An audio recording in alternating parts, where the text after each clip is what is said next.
మీరు చెప్తున్న 100 రోజులకు అట్లాగే 6 గ్యారెంటీలకు ఇప్పుడు పార్లమెంట్ ఎన్నికలు రాబోతున్నాయి, ఎలక్షన్ కోడ్ వస్తుంది. సో అమలు అనేది అట్లా ఆగిపోతుందా అన్న భయం ఒకటి నడుస్తుంది. ఇంకోటి, పార్లమెంట్ ఎన్నికలకు 6 గ్యారెంటీలకు ఏమైనా సంబంధం ఉందా?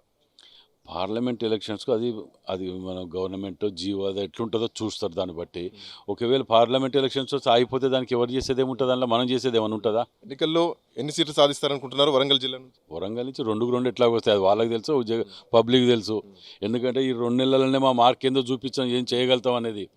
వీళ్ళు మొత్తం డబ్బా అంతా ఖాళీ చేసి పెట్టి పోయినాడు. రెవెన్యూ ఎట్లా జనరేట్ చేయాలి, ఎంప్లాయ్మెంట్ ఎట్లా జనరేట్ చేయాలి, వీటన్నిటి మీద మేము పడుకుంటాం. నిన్న 6,000 నుంచి 7,000 జాబ్ మేళా పెట్టి ఇచ్చిన స్టేడియంలో పెట్టినాం, కళ్ళకు అవపడతట్టు. సాటు కాదు కదా వీళ్ళ తీరుగా.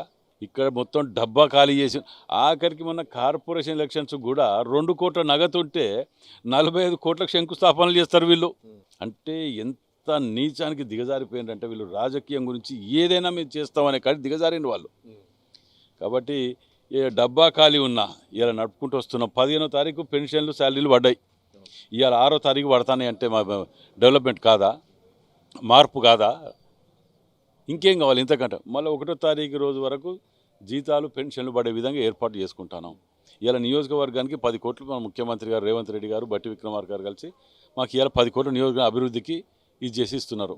ఇంకేం కావాలి? మార్పు అంటే వీళ్ళకు మార్పు అంటే ఏం కావాలి? వాళ్ళ తిరగానే ప్రజల మీద పడి